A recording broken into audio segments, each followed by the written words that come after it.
அனைவருக்கும் வணக்கம். துலாம் ராசிக்காரர்களுக்கு உச்ச நிவர்த்தி பெறக்கூடிய சூரியனால் மே 14ஆம் தேதி முதல் ஜூன் 14ஆம் தேதி முடிவதற்குள் இவை நடந்தே தீரும் என்று சொல்லக்கூடிய வகையில் எந்தெந்த நிகழ்வுகள் அமைந்துள்ளன என்று பார்க்கும்போது, சுக்கிரனின் ஆட்சி வீடான ரிஷபராசியில் அமர்கிறாருங்க. ராசியின் அதிபதியான சுக்கிரனின் மற்றொரு ஆட்சி வீடான ரிஷபராசியில் அஷ்டமஸ்தானத்தில் சூரியன் மே 14ஆம் தேதி முதல் ஜூன் 14ஆம் தேதி வரை சஞ்சரிக்க போகிறாருங்க. உஷ்ண கிரகம் இருக்கக்கூடிய சூரியன் அஷ்டமஸ்தானத்திற்கு செல்வது நிச்சயம் சாதகமற்ற ஒரு அமைப்பாக பார்க்கப்படுகிறது. ஏனென்றால் 11ஆம் இடத்தின் அதிபதியாக இருக்கிறாருங்க. துலாம் ராசிக்காரர்களுக்கு லாபாதிபதியாக இருக்கக்கூடிய சூரியன் அஷ்டமத்தில் அமர்வதால் சில அலைச்சல்கள் அதிகரிப்பதற்கான சாத்தியக்கூறுகள் உண்டு. சப்தம பார்வை குடும்பஸ்தானம் தனஸ்தானத்தில் பதிவதால் கொடுக்கல் வாங்கல் மற்றும் சுப நிகழ்வுகள்ல சில தடைகளை சந்திப்பதற்கான சூழலும் உண்டு. எனவே விழிப்புணர்வுடன் இந்த தருணத்தில் துலாம் ராசிக்காரர்கள் செயல்பட வேண்டும். பொதுவாக முதலும் முடிவுமாக பார்க்கப்படக்கூடிய சூரியன் உச்ச நிவர்த்தி பெறுவது சில விஷயங்கள்ல நிச்சயமாக வரவேற்கத்தக்க ஒரு அமைப்பாக தான் பார்க்கப்படுகிறது. ஏனென்றால் உஷ்ண கிரகமாக இருக்கக்கூடிய சூரியன் உச்சம் பெற்று சஞ்சரிப்பதால் அவருடைய தாக்கம் பல வகையில சந்திப்பதற்கான சூழல் ஏற்பட்டது. தற்போது அவர் உச்ச நிவர்த்தி பெறுவதால் உஷ்ண சம்பந்தப்பட்ட பல பாதிப்புகள் விலகுவதற்கான வாய்ப்பும் சாத்தியக்கூறுகளும் உண்டு.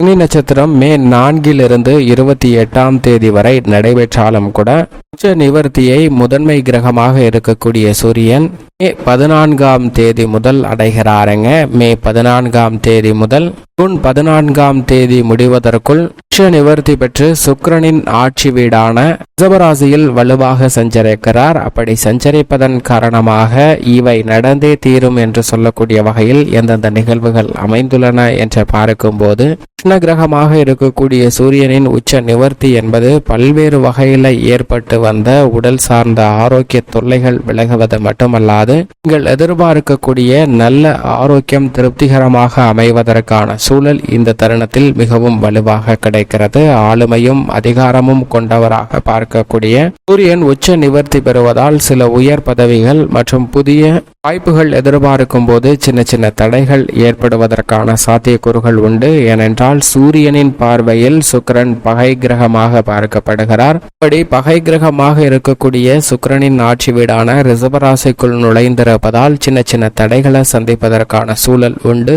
ஆனால் அதே வேளையில் சூரியனின் நட்பு கிரகமாக இருக்கக்கூடிய குருவும் அங்குதான் சஞ்சரிக்கிறார். எனவே குருவுடன் இணைவதால் சில மாறுதல்களை சந்திப்பதற்கான யோகம் உண்டு. அது மட்டுமல்லாது சுக்கிரனும் மிக வலுவாக மே 20ஆம் தேதி முதல் குரு மற்றும் சூரியனுடன் இணைந்து சஞ்சரிக்க போகிறாருங்க. ஆட்சி பலம் பெற்று சுக்கிரன் சஞ்சரிக்க போகிறார். இந்த தருணத்துல பல அதிரடியான மாற்றங்களை சந்திப்பதற்கான வாய்ப்பு நிச்சயமாக உருவாகிறது. முக்கூட்டு கிரகம் என்று சொல்லக்கூடிய புதனும் மே 25ஆம் தேதிக்கு பிறகு மிக வலுவாக சூரியன் சுக்கிரன் மற்றும் குருவுடன் இணைந்து சஞ்சரிக்க போகிறாருங்க. இப்படி 4 கிரகநிலைகள் இந்த சூரிய பயிற்சி காலகட்டத்தில் வலுவாக இணைந்து சஞ்சரிக்க போகின்றன. அதிலும் நட்பு கிரகமாக இருக்கக்கூடிய சுக்கிரனும் சனியும் ஆட்சி பலம் பெற்றிருப்பது பல அதிரடியான மாற்றங்களை விளைவிக்கக்கூடிய ஒரு அமைப்பு நிச்சயமாக உண்டு. சூரியனின் பார்வையில் சந்திரன் செவ்வாய் குரு ஆகிய கிரக நிலைகள் நட்பு கிரகங்களாக இருக்கின்றன. அது மட்டுமல்லாது புதன் சமகிரகமாக இருக்கிறார். ஆனால் புதனின் பார்வையில் சூரியன் நட்பு கிரகமாக இருக்கிறாருங்க. சூரியனுக்கு பகை கிரகமாக சுக்கிரன் சனி ராகு கேது போன்ற கிரகநிலைகள் உள்ளன. இந்த கிரகநிலைகள் சூரியனை பகை கிரகமாக பார்ப்பதால் இந்த தருணத்தில் தசாபுதியில் சூரிய திசையோ அல்லது சூரிய புக்தியோ நடைபெறும் போது சூரியனின் நட்பு கிரகமாக இருக்கக்கூடிய குரு புதன் சந்திரன் செவ்வாய் உள்ளிட்ட கிரகங்களின் புத்தியோ திசையோ நடைபெற்றால் நல்ல மாறுதல் உண்டு. சுக்கிர திசை நடைபெறும் போது இந்த தருணத்துல சூரிய புத்தி நடைபெற்றாலும் கூட கூடுதல் கவனத்துடன் செயல்பட வேண்டிய ஒரு தருணமாக தான் பார்க்கப்படுகிறது என்பதை உச்ச நிவர்த்தி பெறக்கூடிய சூரியன் தெளிவாக உறுதிப்படுத்துகிறாருங்க.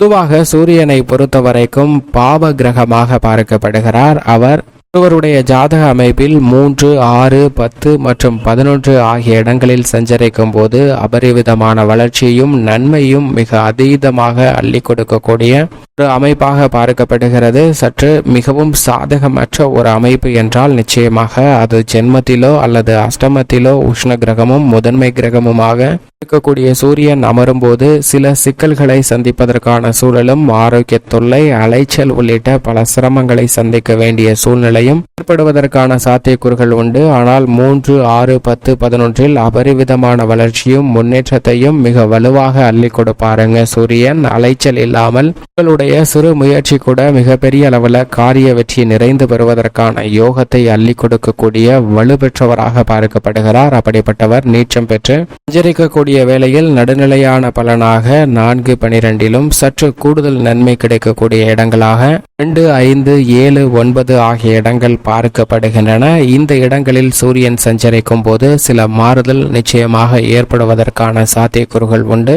மட்டுமல்லாது தற்போது உச்ச நிவர்த்தி பெற்று மிக வலுவாக ஜூன் 14ஆம் தேதி முடிவதற்குள் இவை நடந்தே தீரும் என்று சொல்லக்கூடிய வகையில் பல அதிரடியான மாற்றங்களை ஏற்படுத்தி கொடுக்க போகிறாருங்க.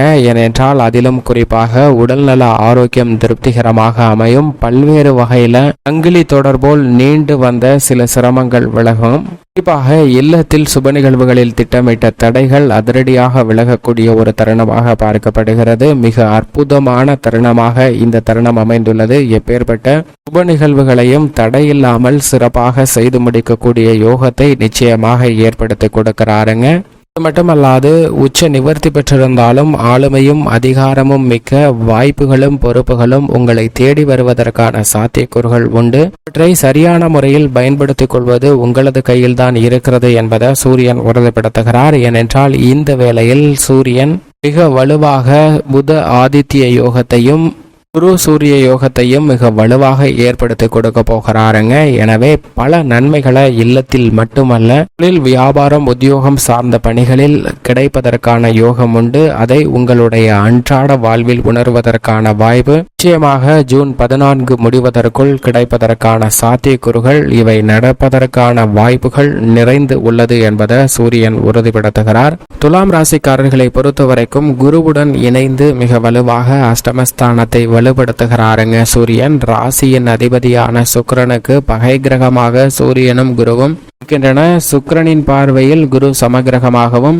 குருவின் பார்வையில் சுக்கிரன் பகை கிரகமாக இருக்கிறாருங்க. இருந்தாலும் இந்த 2 கிரக நிலைகளும் அஷ்டமத்தில் சஞ்சரிப்பதால் சில சுப நிகழ்வுகளில் சின்ன சின்ன தடைகளை சந்திப்பதற்கான சூழல் உண்டு. எனவே சுப நிகழ்வுகள் திட்டமிடும் போது அனைத்திலும் கூடுதல் கவனமும் விழிப்புணர்வும் மிக முக்கியமாக தேவை. குடும்ப உறுப்பினர்கள் மற்றும் உறவினர்களை கையாளும் போதும் கூடுதல் கவனம் நிச்சயமாக தேவை. ஏனென்றால் ராசியின் அதிபதியும் ஆட்சி பலம் பெற்று அஷ்டமத்தில் வலுவாக அமரப்போகிறார். எனவே எந்த ஒரு நிகழ்வை செய்வதாக இருந்தாலும் அவற்றின் தன்மையையும் தாக்கத்தையும் அறிந்து முடிவெடுக்க வேண்டிய ஒரு தருணமாக பார்க்கப்படுகிறது. உணர்ச்சி வசப்படக்கூடாது.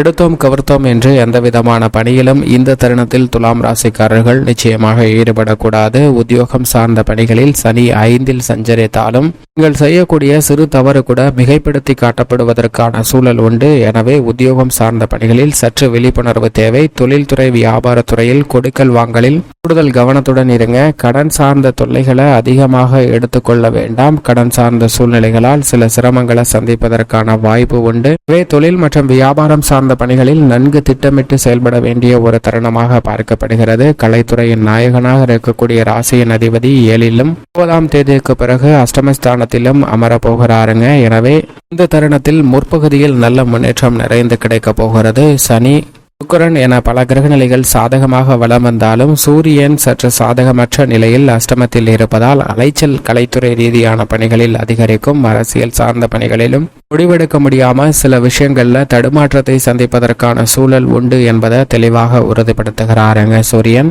மாணவ மாணவியரின் கல்வியில் நல்ல மாற்றமும் முன்னேற்றமும் மிக சிறப்பாக கிடைப்பதற்கான யோகம் இந்த தருணத்தில் வலுவாக கிடைக்கிறது. விவசாயத்துறையின் அதிபதியாக இருக்கக்கூடிய செவ்வாய் 6இல் ராகுவுடன் மிக வலுவாக சஞ்சரிக்கிறாருங்க. எனவே விவசாயம் சார்ந்த பணிகளில் நல்ல வளர்ச்சி நிச்சயமாக உண்டு. சூரியனின் அமைப்பும் விளைச்சலை அதிகரித்தாலும் நிச்சயமாக விளைச்சலும் வருமானமும் உயர்வதற்கான யோகம் உண்டு. உண்டு என்பதை தெளிவாக உறுதிப்படுத்துகிறாருங்க. பெண்மணிகள் தங்களுடைய உடல்நல ஆரோக்கியத்தில் கூடுதல் கவனம் செலுத்த வேண்டிய ஒரு தருணமாக பார்க்கப்படுகிறது. பெண்மணிகளை பொறுத்த வரைக்கும் அஷ்டமத்தில் குரு சூரியன் அமர்ந்திருக்கும் போது பிற்பகுதியில் ராசியின் அதிபதியான சுக்கிரனும் அமர்கிறார், வித்யாகாரகரும் அமர்கிறாருங்க. எனவே பெண்மணிகள் சற்று அலைச்சலை சந்திப்பதற்கான வாய்ப்பு உண்டு. அது மட்டுமல்லாது குடும்ப உறுப்பினர்களை எதிர்கொள்ளும் போது தேவையற்ற வீண் வாக்குவாதங்களை தவிர்ப்பது நல்ல பலனை பெற்றுத்தரும். மேலும் சாதகமாக மாற்றிக்கொள்ள நிச்சயமாக துலாம் ராசிக்காரர்கள் தினமும் காலையில் எழுந்து சூரியனை வழிபாடு செய்யுங்கள். சூரியனிடம் இருந்து கிடைக்கக்கூடிய பல்வேறு வகையான ஆற்றல் உங்களுடைய உடலுக்கு மட்டுமல்ல மனதிற்கும் புத்துணர்ச்சியை ஏற்படுத்தும். அனைத்து விதமான பணிகளையும் துரிதமாகவும் துல்லியமாகவும் வெற்றிகரமாகவும் செய்து முடிக்கக்கூடிய யோகம் நிச்சயம் துலாம் ராசிக்காரர்களுக்கு கிடைக்கும்.